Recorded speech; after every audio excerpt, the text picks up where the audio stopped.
Okay, so thank you to attending today's webinar. Today's webinar topic is NFT finalization.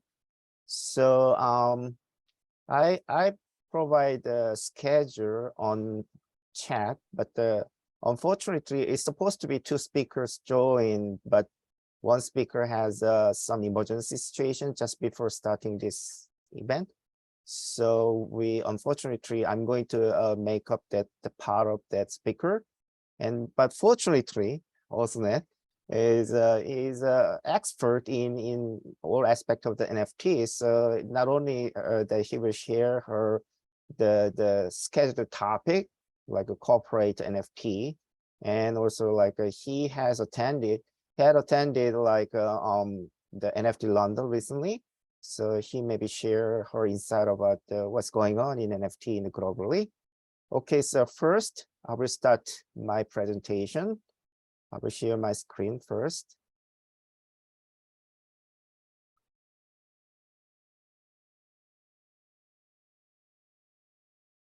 Okay, so I'm going to give you very like a brief, because to cover NFT finalization is a hot topic and the big topic. So it is based on like you may know about the DeFi, decentralized financial system, and then also you require a lot of knowledge about NFT. But based on my research, that I just summarized the most essential part of this important topic.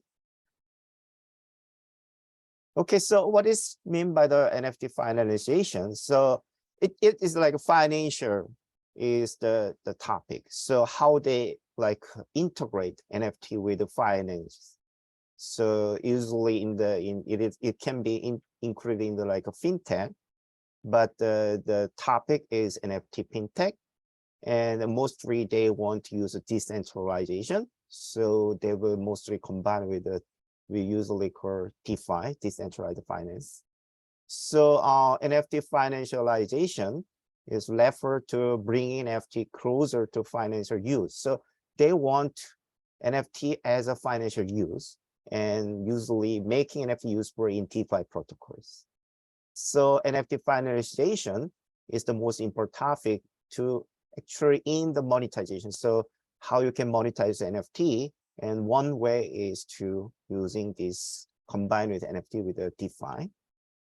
And then so why we care about it? Usually NFT, as name said, is a non-fungible token. So they are notorious about the very low liquidity and high price volatility. So that's the one we want to overcome.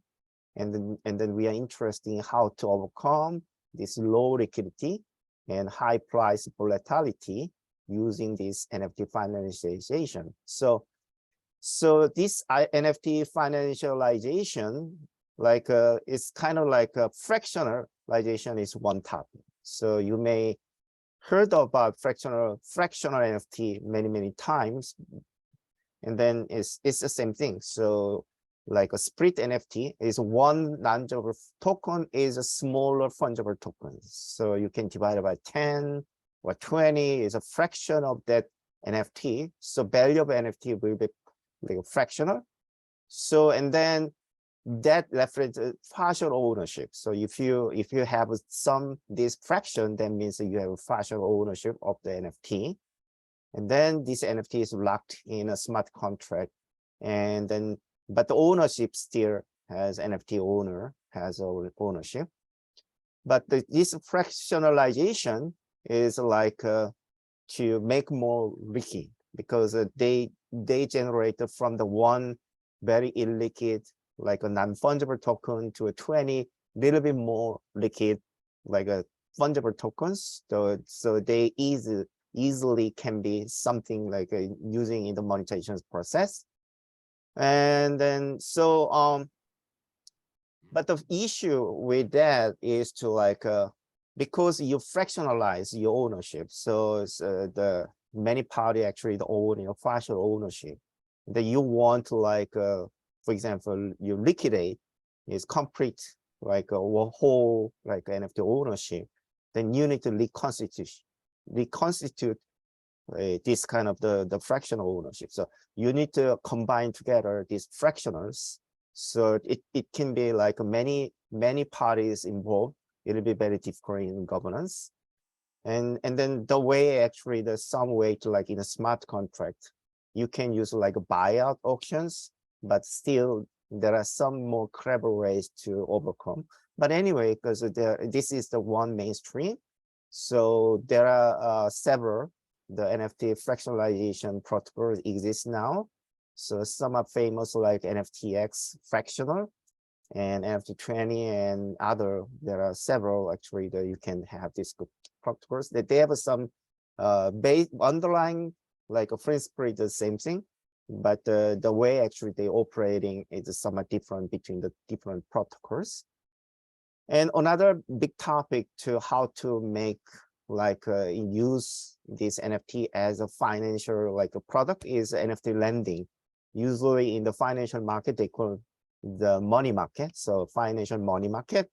So actually they want to use your NFT as a collateral.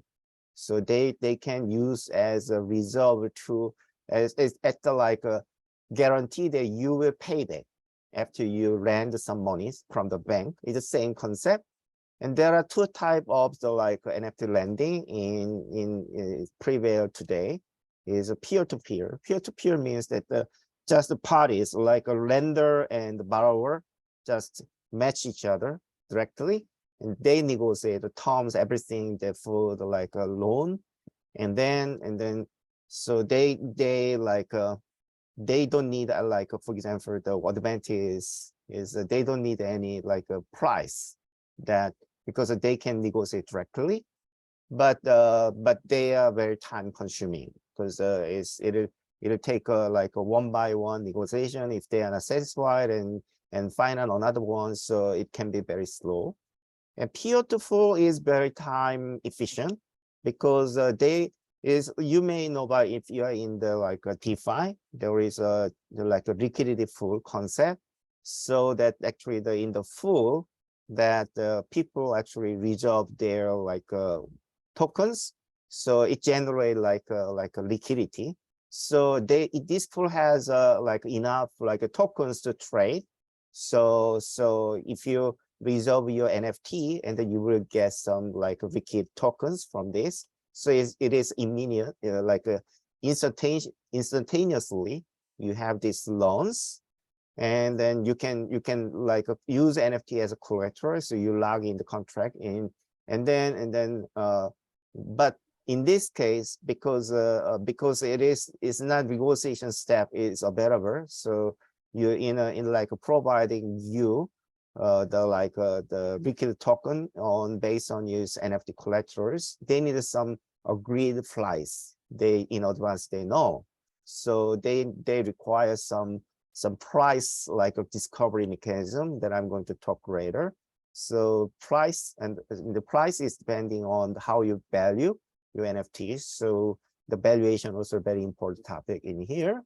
So P2P NFT lending protocol example, FTFi is the most famous one, and there are several.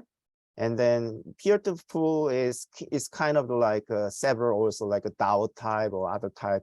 They provide liquidity pool providers that can integrate with this one. And also like a full type you may know about like in DeFi, like yield farming stuff. So you can something through you let your tokens use in the liquidity pool, and then this protocol used as like some monetization through like putting in a DeFi like a money market or other things you know about, so that it can be used as a passive income generation stuff. You can do that. And NFT rental is another topic we recently focused on.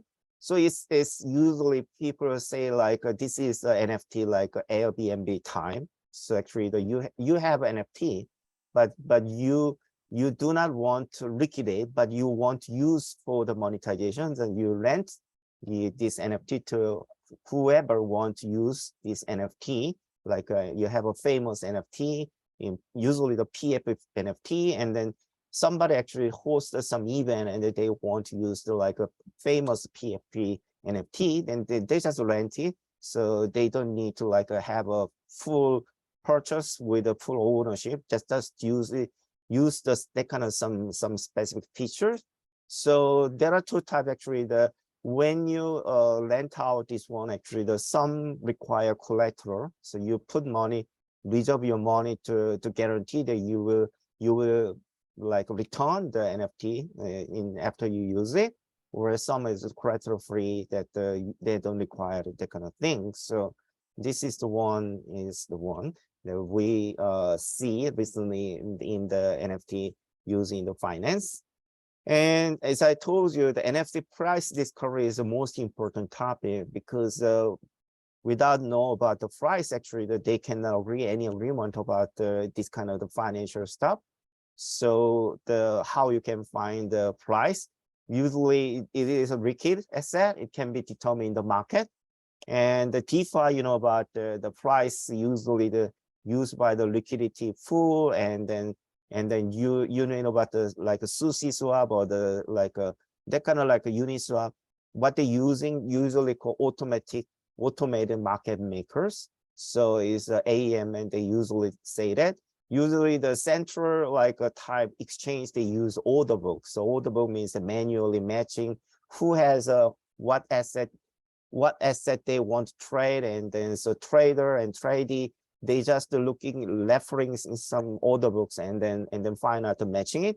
But if you are the illiquid asset and then your full is not enough, then it's very difficult. So you deliberately form the kind of liquidity pool, and then you have enough pool with, then you know that the pairing of two, like for example, you wanna exchange by some other one, then you for example, it's a Bitcoin or the Ethereum or whatever, and with some other like your NFT. So there is an NFT and another fungible token pairs, and then they relate in the usually like a bonding curve. So bonding curve is a price curve. So how much your price depending on your current like issue of your tokens. So it depending on what is the market needs, and then so it'll be tracing back in between its mathematical curve, and then, so this is automatic. So they want to use this AMM based like a bonding curve made of automatic price discovery using the DeFi exchange of liquidity pools. So there are several trials now. So I also personally interested in developing this kind of the price discovery, because I'm also working on some NFT monetization, not traditional one, because it's usually the traditional one, usually PFP, famous art or something like that. But I'm interested in, as also mentioned about the corporate use, I'm also interested in some other industrial use. So in that case, you need to develop your own price discovery, because there is no well-defined like a statistical method. Actually, I'm not putting it here because I'm just based on DeFi protocol here, but there are another ways actually that you can provide the price that will be covering later.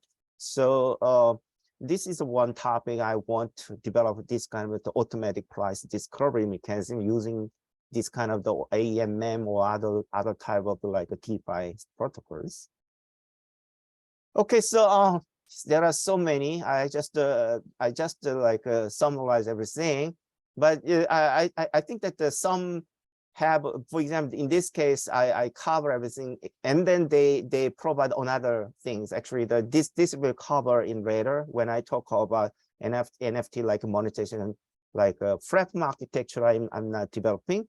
They include all the like infrastructure required from this use of the NFT finalization, but some just use using this kind of landscape only the cover the topic relevance for this kind of application using the NFT in the finance that I already mentioned it.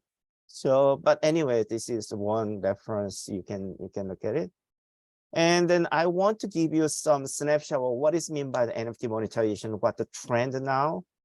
Okay, so this is the main topic that I'm working on now. So how you can actually monetize, how you can make money from NFT. Yeah, definitely easy and the well-defined is the sales.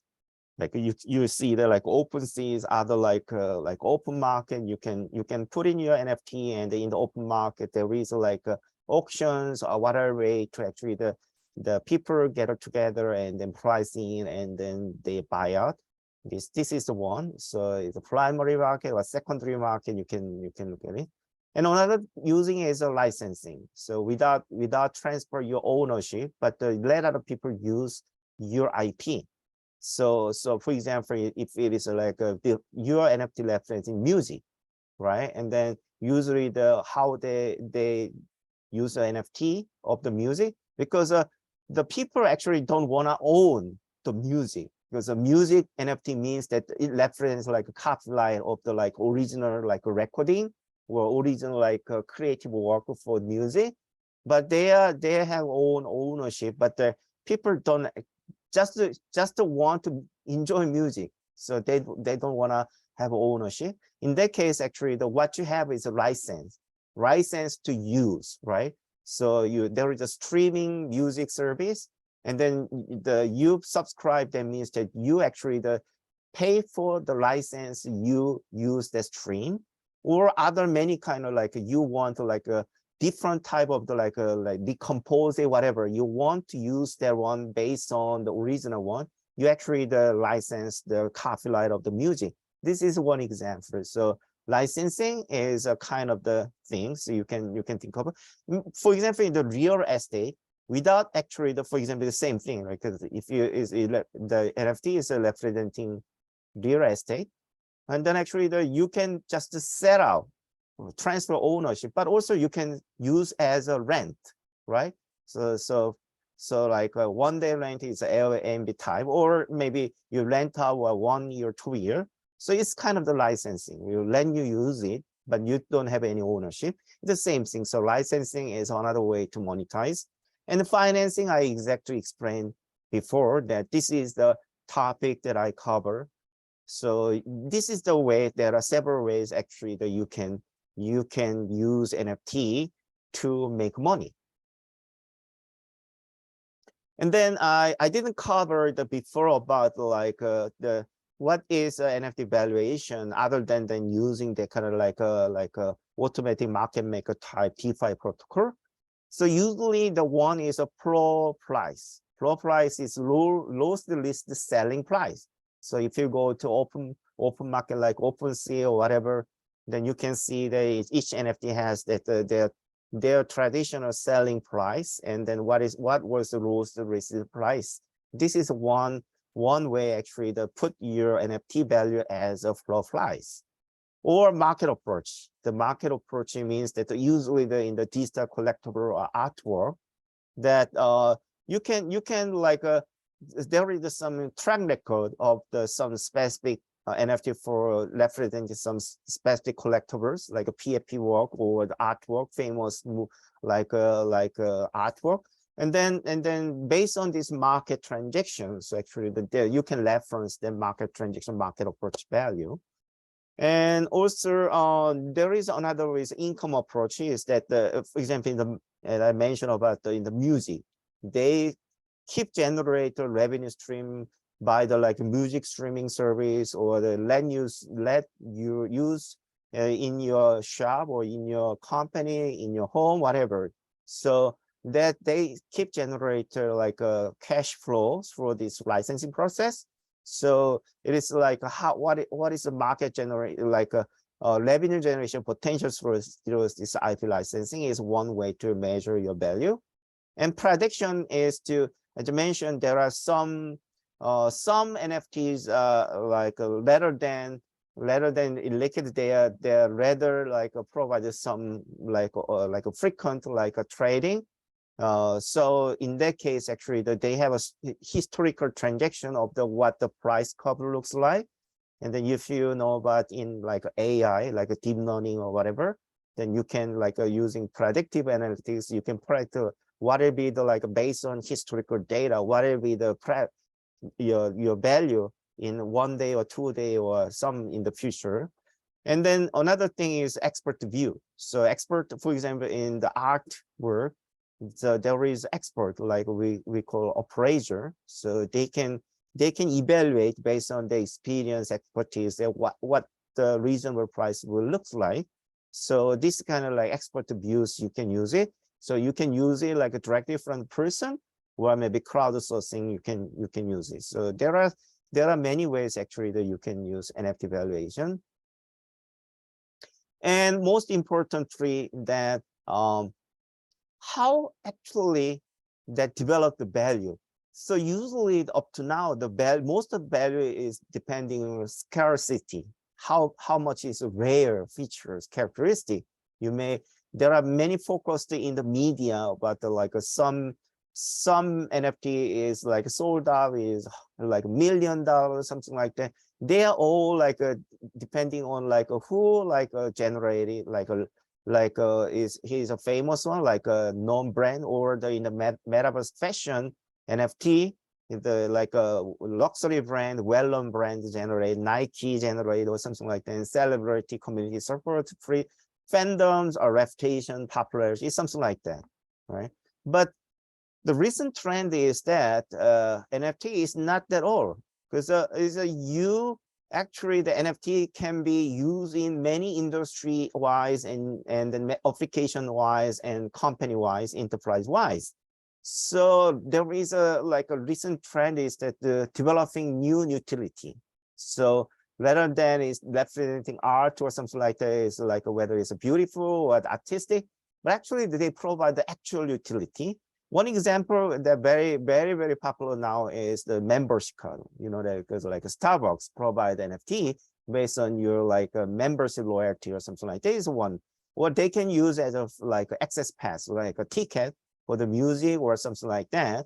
But there are many other, like recently there are many other applications in the metaverse, gaming, fashion, retail, sports, finance, music, and also like using in the sustainability is another one. And then some new technical features they provide, like a dynamic. So NFT can change their colors, shape, or whatever, not static.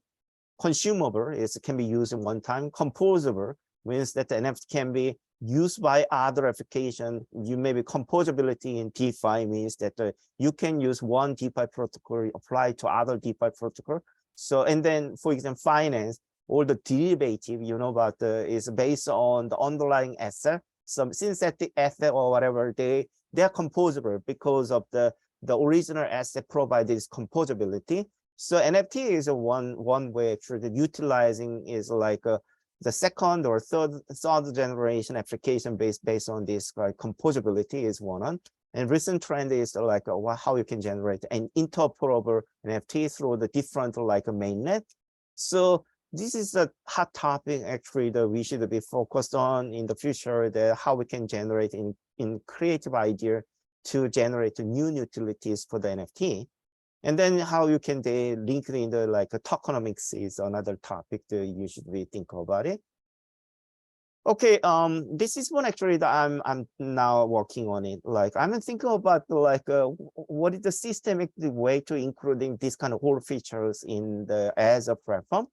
So actually, I like design this kind of architecture. So I'm giving you some few examples, but you can apply in any type of the industry. You can have this kind of layer. But this is one metaverse fashion that in the metaverse fashion, if you know about it, that actually your avatar can wear your digital garment, and then usually they call fidgeter, means that whatever you wear, for example, you wear like Nike shoes as an NFT in the virtual, but actually you have the digital twin part of your like a physical like a shoes. They call the combining two is fidgeter. So anyway, that one way actually that you generate like a digital garment, then usually they automatically assign their copyright law. So if you are the fashion designers, and then you generate from your fashion design to the like a digital design and digital garment, a little bit copyright protected. So that means that your copyright can be used as a monetization, as a licensing process, not just selling in the market. So that means that you have like a digitalization layer. and then you like minting through like you can mint in different type of the mainnet like Ethereum, Polygon, and many way.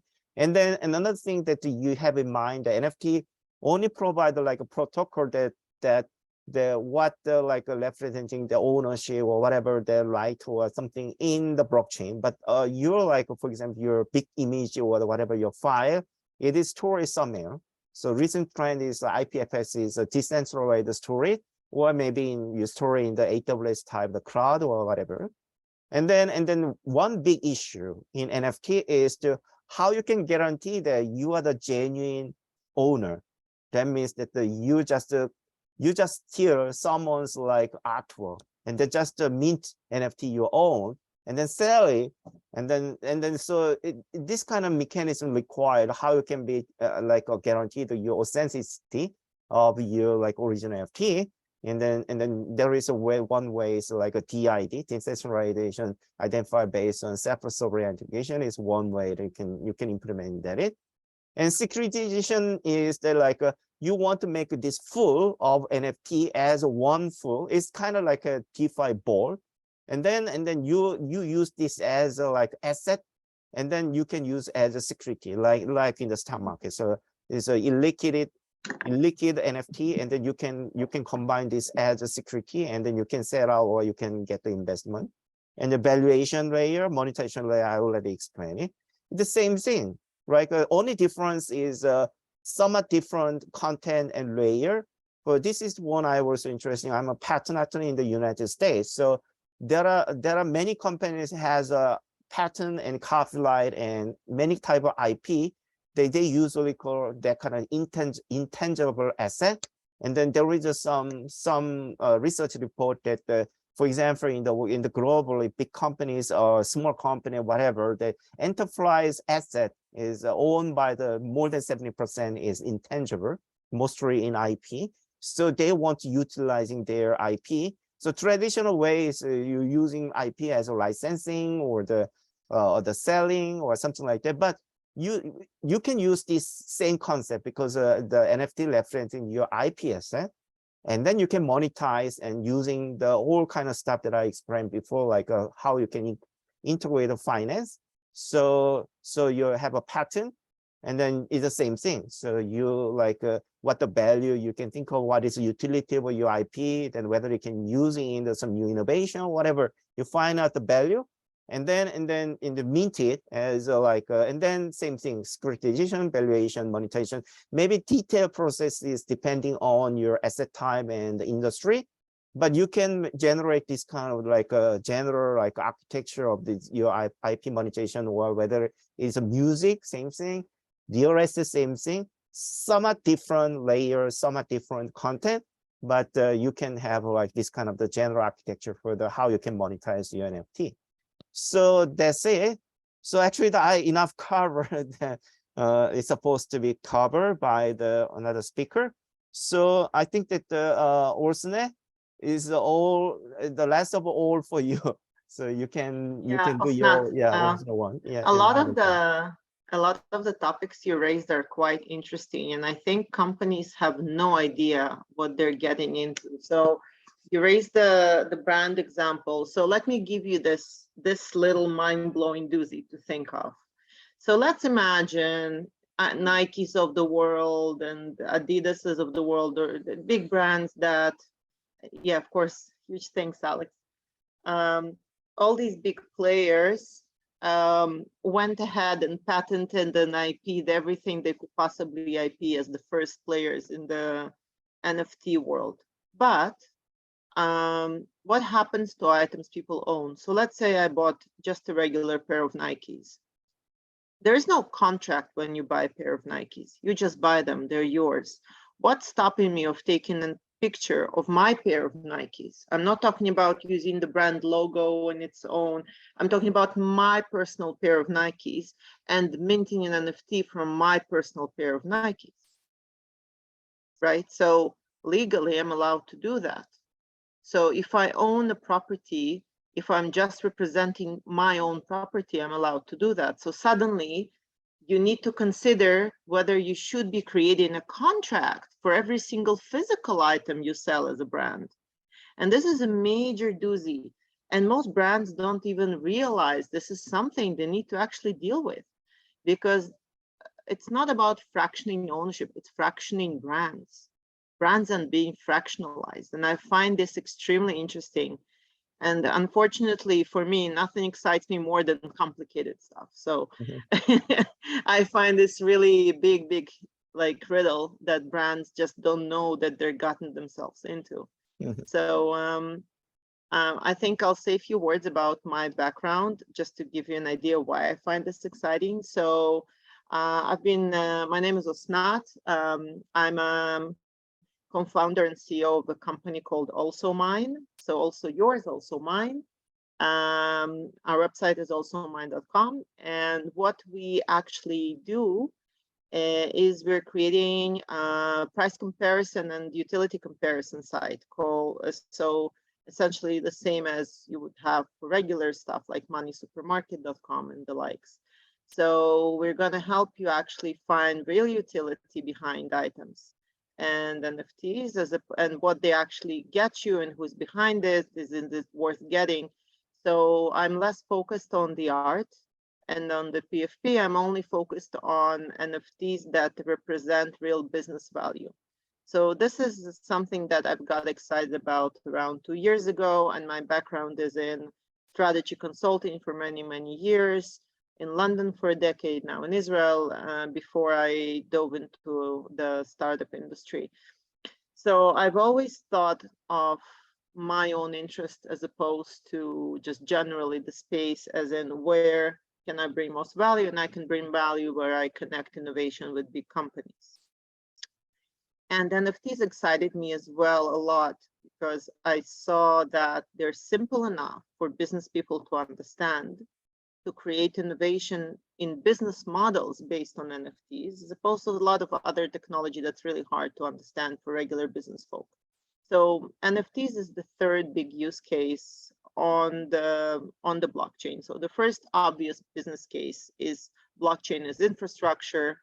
And this has been used by big corporations for a while. They use it predominantly for stuff like supply chain management, fraud prevention, tracking different processes within the company, anything from HR to sales. The second one, and this is not necessarily by order, but by, I think, size, because I think infrastructure is bigger than crypto. The second one would be crypto. So crypto is the answer to the financial industry that came out of the blockchain. And NFTs is the answer to the commercial industry, right? So one thing I want to emphasize is that the two do not need each other. So it's very easy to think because they stem out of the same platform, they're based on the same idea, but they actually can live quite independently of each other. You can have NFTs completely separately from any crypto, because you can also, if you must, even without the gas fees, you can choose a platform that doesn't require gas fees. So you can have a whole NFT infrastructure and never touch crypto. Same as you can have crypto and never have non-fungible tokens involved, only fungible. So I think, to me, what I would like to dive into with you guys is, how do companies could see NFTs? Where does this industry go from here? And also, purely because it's my personal preference, how do I not get swapped into the whole crypto mind meld that's happening in the market right now? We've all saw the news the last few days, and it's important to know that the two are not intertwined to the T. So NFTs, you could see that they're going in a different direction, I think December 2021, because that's when crypto started kind of a downturn spiral. And at the same time, NFTs actually showed an opposite direction. So you saw the two trending different directions. And that, for me, was a very clear sign that there's an independent use case already being built. So let's talk a little bit about what NFTs are for corporates, and let me share something with you to make it a bit easier. So let me do this. Hold on. Can you guys see my screen? Hopefully. Yep. Excellent. Okay. So let me present for you. Okay. So let me give you an idea of what it even means to say financial models for corporate NFTs. Okay, because it's a lot of big words, right? So what are financial models for corporate NFTs? How do corporates think about any kind of business model, okay, and financial model? There are only two things you can really do when you do a financial or business model. You can either increase your revenue or you can decrease your spend. These are the two things you can do. Now, further down the line, it can get quite complicated. There are a million ways of doing the first and a million ways of doing the other. But when it comes to corporates, and when I say corporate, if you brand is smaller than corporate, right? So all the brands that you think of are actually a fraction of a bigger corporate that owns usually quite a few brands, not a single brand. And it can have a family of brands like, for example, Unilever owning 800 brands, only one of which is Dove, right, or Axe, or Nestle, or even the likes of Nike, although Nike owns the shoe brand Nike, it also owns a million other brands. Well, maybe slightly less than a million, but you get my drift. So when we talk about corporate organizations care about one thing first, which is risk. What is the risk that any new innovation carries with it? And I think corporates are right now an immensely important part of what we should be doing as people who are part of the NFT industry or people who are looking to work with NFTs, because at the end of the day, I think a lot of the talk in the year and a half that passed was kind of anti-corporate, and I really kind of want to raise my hand and say this is not the right way to go about it, and I completely object to that. I think we need to embrace any big player who wants to endorse this industry, and we need to help them join the industry because these are the biggest engines, especially in this kind of market. And I also think it's great for the industry because all of the companies that sprang up in the NFT space are all very new and they have very unknown brands. And especially in markets like these, people are drawn to big known brands. So we should join hands with bigger brands and bigger corporates to really kind of bring the innovation we want to see come from NFTs without really kind of walking them down the route of unknown brands, which people are not very comfortable with. So we at Also Mind, for example, we kind of walked the Web 2.5 line.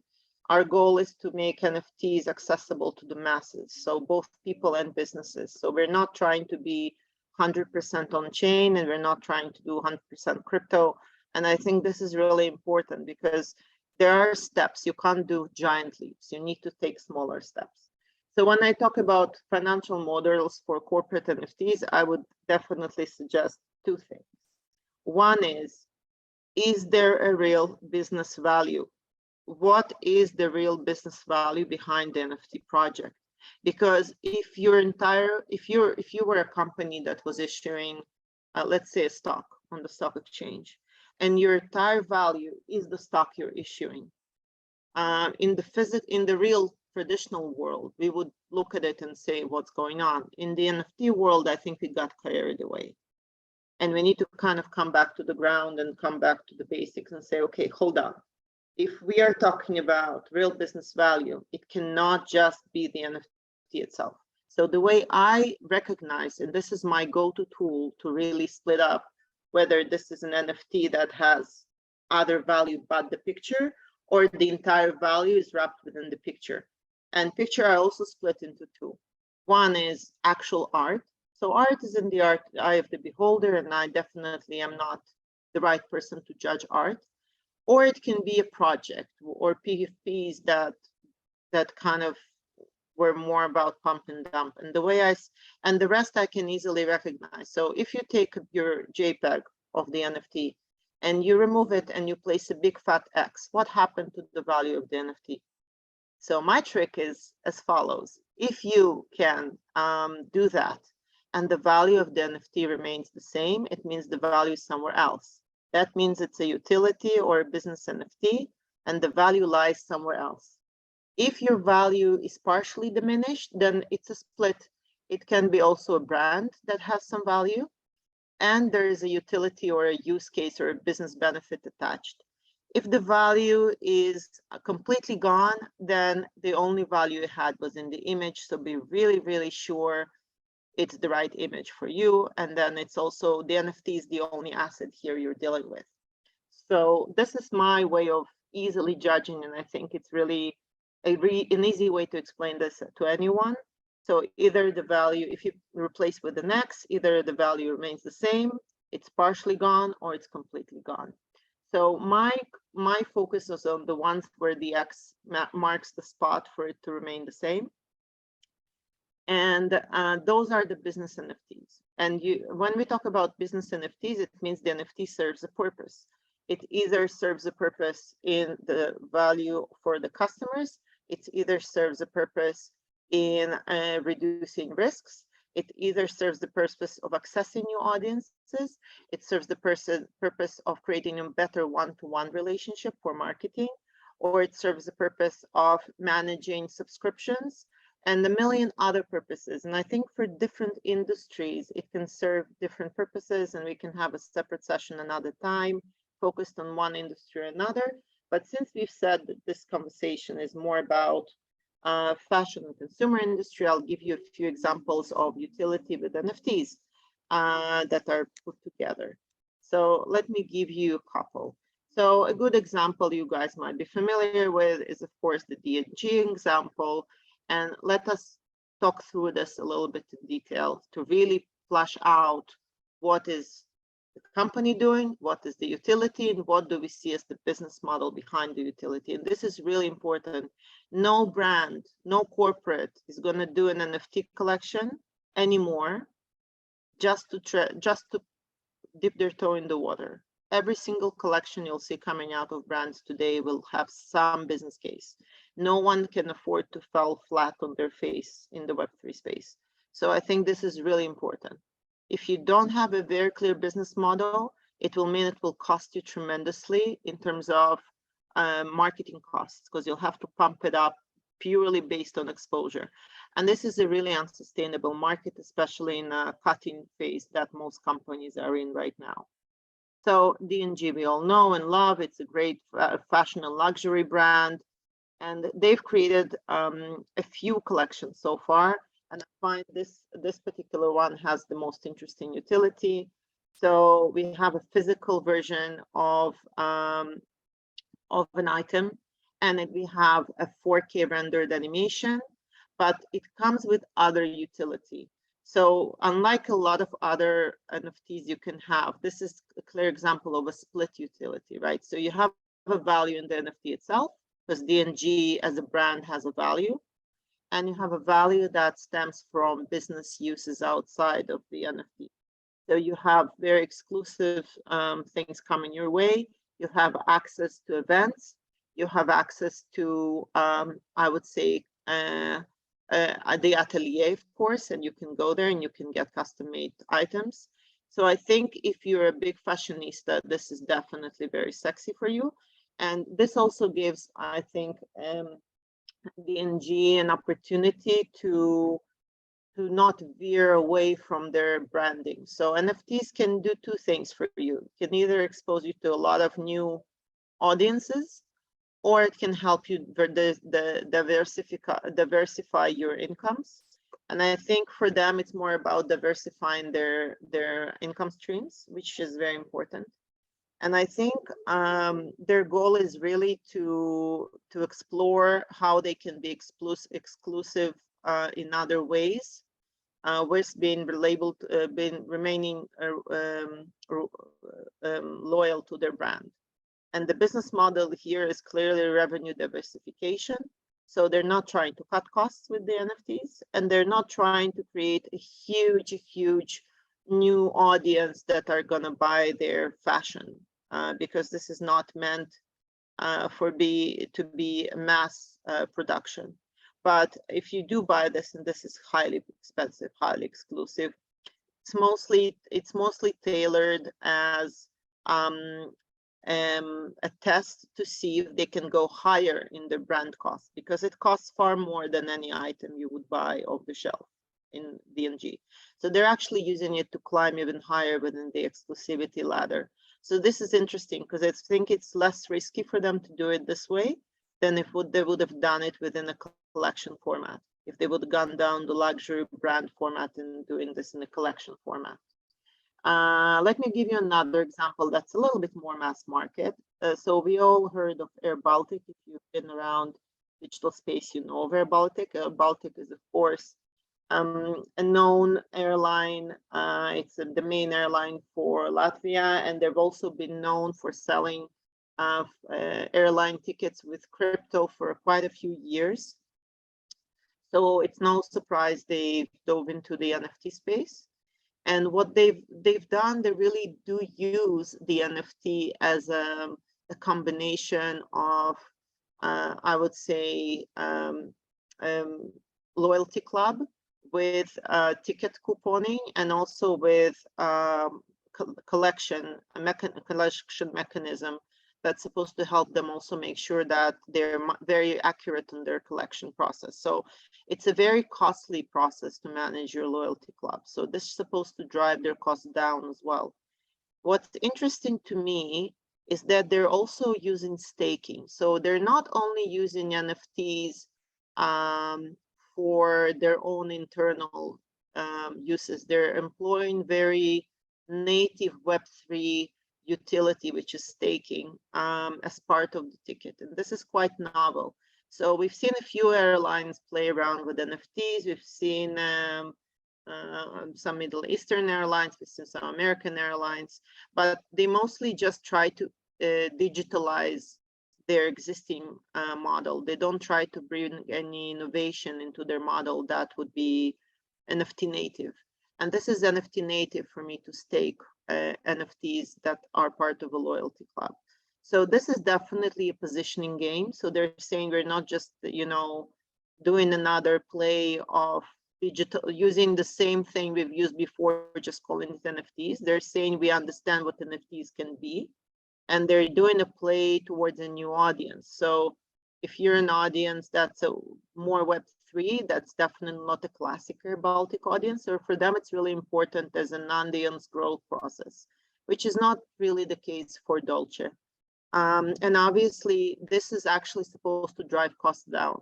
So this is meant to drive costs down because it can actually be very helpful in terms of points collection and identification. It reduces fraud significantly because it's much harder to defraud through NFTs than it would be through a regular mechanism.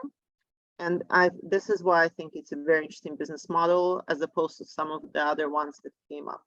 So these are just a few examples. I think with what we're doing with Also Mine, we've mapped out kind of the utility taxonomics of the current existing utilities out there. It keeps growing daily. And we intend to be mapping out, I would say, about a few hundred of the bigger, more interesting projects. So if you want to, and Alex, you'll forgive me for doing a little bit of promoting, but if you want to join our wait list, we're not doing tokens or NFTs to join it. You can just go on the website and sign up and be updated once we launch the platform. And then you can check for free if you have any interesting utilities hiding in your wallets. So this is kind of what I find fascinating about the NFT industry. And I think Alex and I are both happy to get some questions. Mm-hmm. Yeah, thank you, Osna. Yeah, I think that we didn't never discuss about this topic before, right? But we are in a common mind, right? Because all the background NFT financialization is to actually how to use your utility, and then I mentioned about how you develop the new utilities, and then you in a viewpoint you view in a corporate setting, and then in a business model wise, actually how you can find a utility in for example in the business model, but there is 4 factors like a value proposition is the customer, how you can get the customer, how you can get the brand or something like that. And then you get this one, actually, the unit of value creation process, R&D, or whatever, products or service development, and then delivered through this and then you have a value delivery.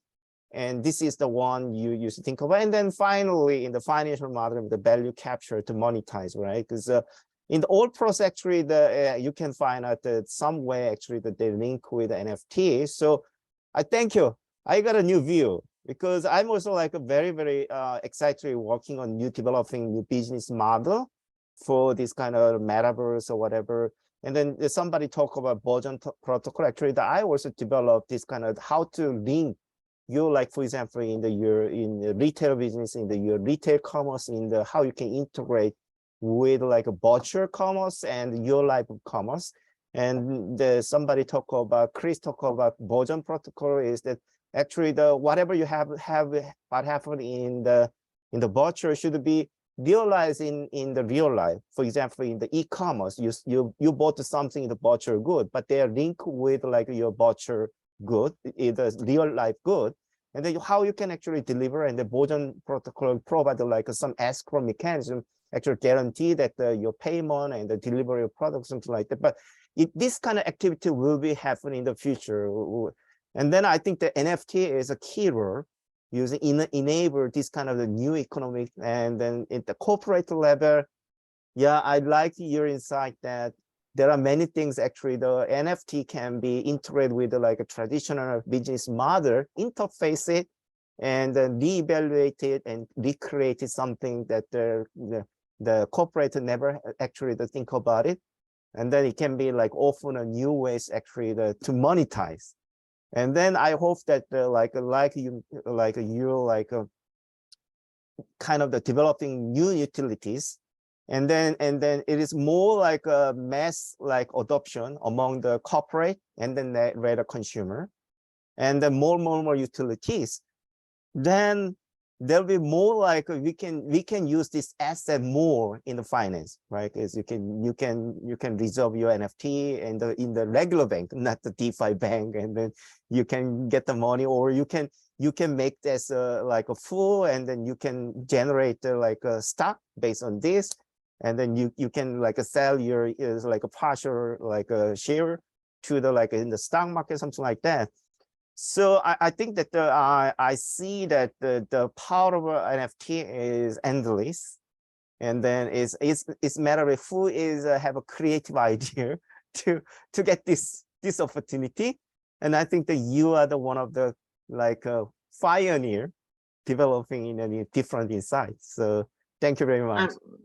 I appreciate your words, and we would love to hear if you guys want to dive into some of the topics Alex and I covered. If you have any questions, we're not a big group, so it's quite easy to have a very fruitful discussion. Feel free. Happy to dive into some of the topics I covered or Alex covered, of course.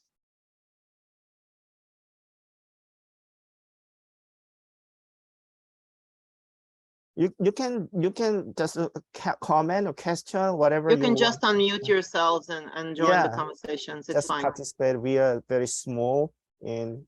I'm used to Alex having a massive group, so this is actually quite refreshing. I enjoy small groups.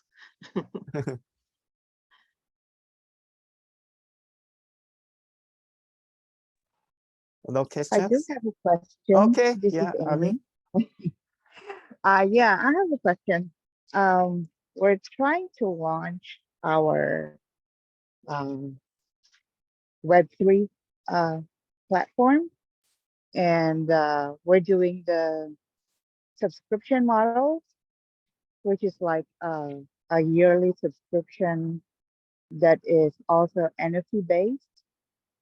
And what I'm trying to see is, I really don't want to be under the SEC radar. Are we supposed to register when you're doing NFTs?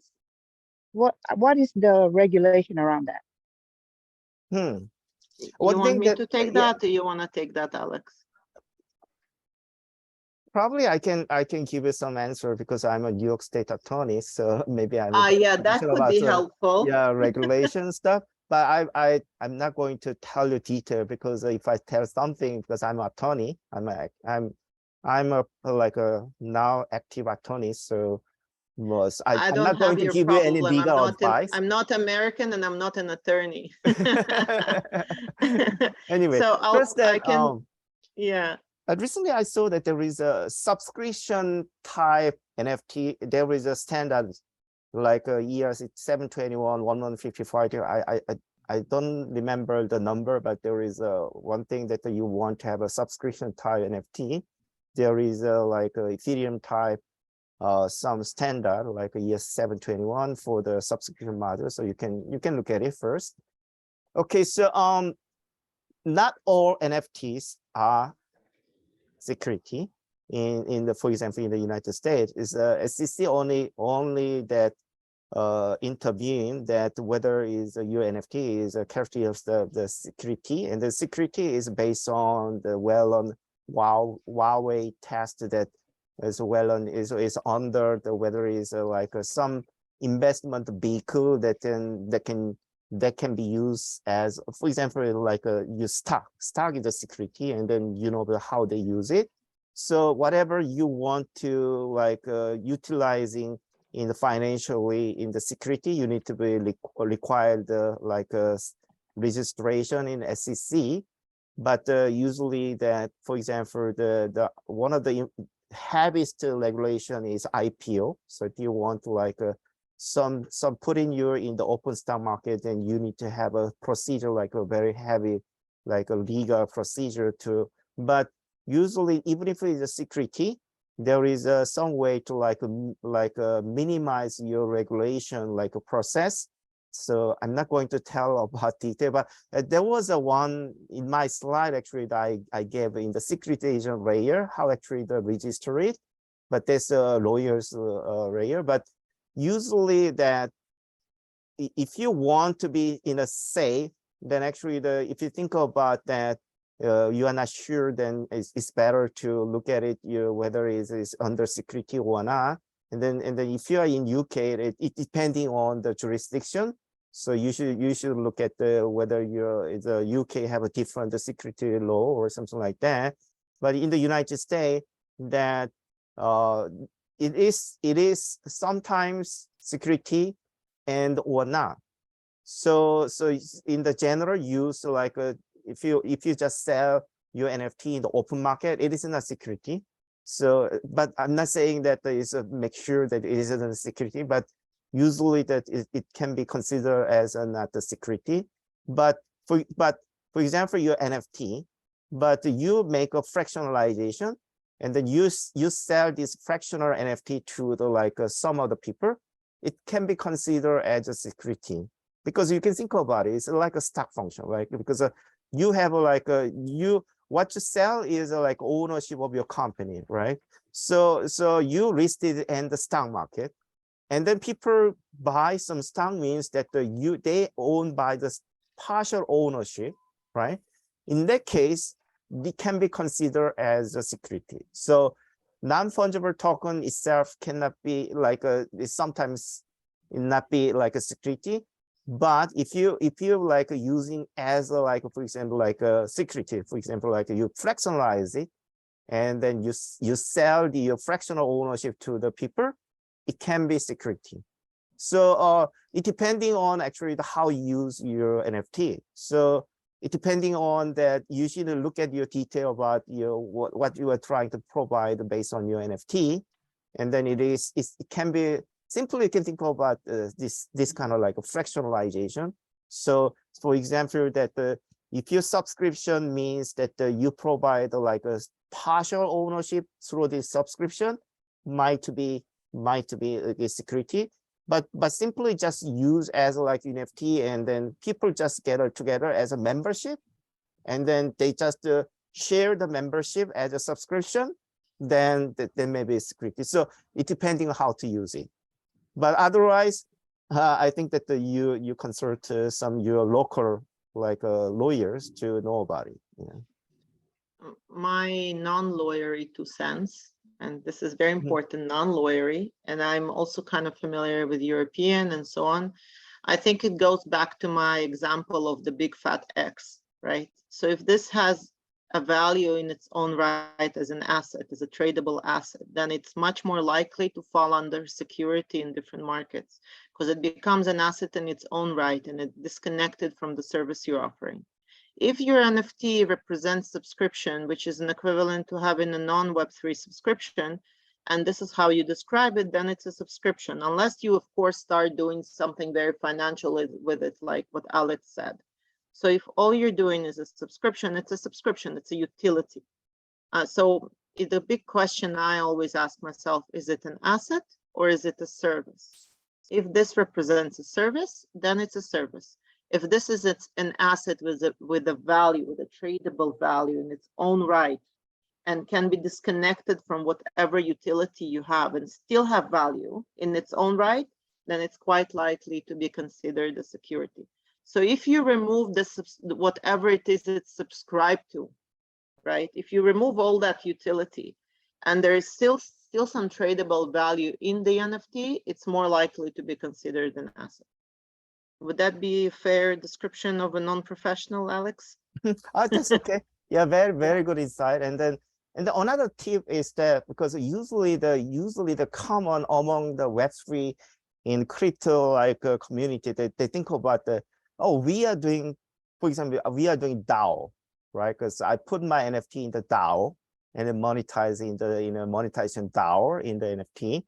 And then because DAO is a complete decentralization organization and autonomous, so it's not under security regulation. No, it's not. There is nothing like a security law. Not actually the Orsonet give the exact example, right? Because whether it's a decentralized or not is not matter, right? Whether it's the regulation in the government concern about is like a financial market, right? Whether it's a financial market is it should be regulated. Without actually there is like for example the general consumers like they don't know about enough like financial like knowledge to figure out whether it is a good or not to investment, right?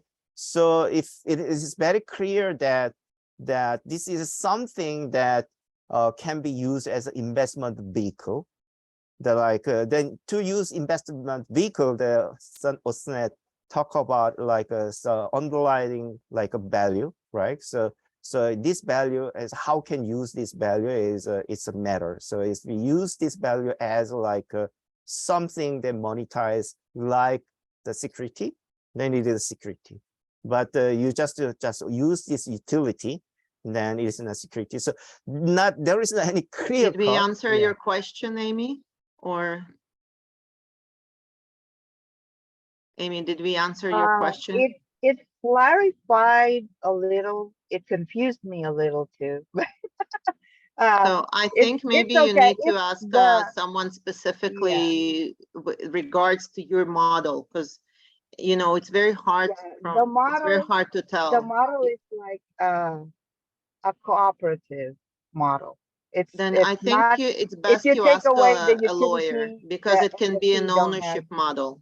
If it's an ownership model, you better just validate with your lawyer, because I feel like Alex and I will not be able to give you an exhaustive answer specifically for your business, you know? Okay, that's fine. But it is commonly that, you know, like it's usually in the United States, because actually now the regulator just observe what they have in NFT. They just research it, and then until they actually the market power means that can be like there are, for example, ICO is one of the examples that there's so many ICOs happen without any regulation, and then they interrupted, and the DeFi market is very similar. Actually, they just looking at what it happened, but at the starting point, actually, it enough like a market impact. They will look at it, and then they will be interrupt. For the NFT, the still observation. So I just my recommendation is that you maybe it may be better like you have enough like resources to then. And also like you can have like expect that you really have a market effect significantly, then you need to be careful about the start. Then as also and I told that you need to consult to your local lawyer, and then he need to look at detail, right? But usually then I just recommend do experiment with something. One thing you should definitely do, which is the new way of doing Web3, which is the old way of doing business, is have very clear terms and conditions on your site. I think a lot of Web3 companies forget that we're not in a different planet with Web3. Still regular commercial rules apply, and you need like really good terms and conditions. And even in your smart contract, you should say refer to our terms and conditions. It's still, and then you have an option to update as the regulations update. You should leave yourself the flexibility.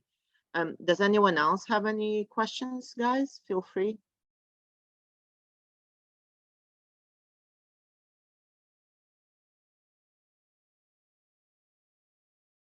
Last chance.